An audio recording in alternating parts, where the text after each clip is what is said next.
Hello friends, কেমন আছো তোমরা সবাই? আজকে আরও একটি রেসিপি নিয়ে হাজির হলাম তোমাদের মাঝে। আজকের রেসিপিটি হলো নদীর পাঁচমিশালি মাছের ঝোল। এর মধ্যে রয়েছে রিঠা, পাবদা, ট্যাংরা এসব। এসব মাছ আমাদের বাড়িতে সবার অনেক পছন্দের। তোমাদের কার কেমন লাগে এসব কমেন্টে জানাতে পারো। যাই হোক, তো চলো রেসিপিটি শুরু করে দিই। তার জন্য প্রথমেই লবণ ও হলুদ মাখানো মাছগুলো পরিমাণ মতো তেল দিয়ে কড়াইতে ভেজে নিতে হবে।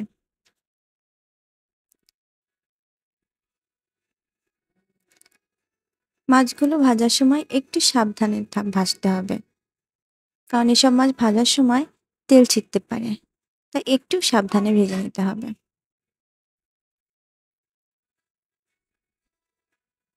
মাছগুলো ভাজা হয়ে গেলে ওই একই তেলে গোটা জিরে ফোড়ন দিয়ে তাতে টুকরো করে কেটে রাখা আলুগুলো ভেজে নিতে হবে।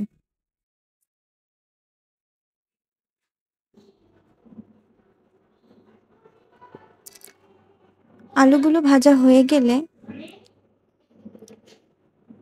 সামান্য জলে পরিমাণ মতো লবণ, হলুদ ও শুকনো লঙ্কার গুঁড়ো ভালো করে গুলিয়ে এর মধ্যে দিয়ে ভালো করে কষিয়ে নিতে হবে।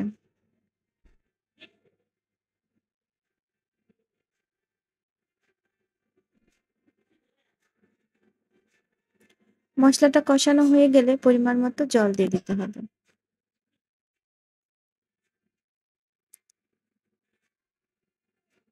এরপর ঝোলটা সামান্য গরম হলে এর মধ্যে ভাজা মাছগুলো দিয়ে দিতে হবে।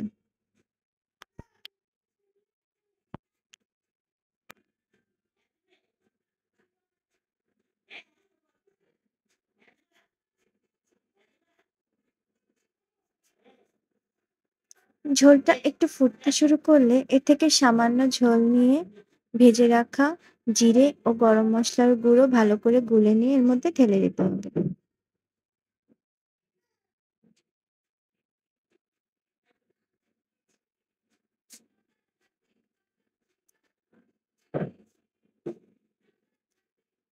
ব্যাস, রেডি হয়ে গেল মজাদার নদীর পাঁচমিশালি মাছের ঝোল।